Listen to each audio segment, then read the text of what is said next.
at saan ka pagaling, anuman ang iyong nakaraan. Ang pagmamahal na deserve mo at deserve ng bawat isa sa atin.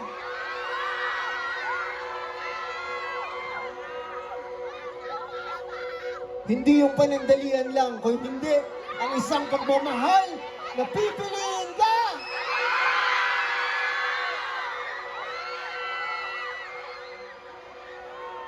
Araw!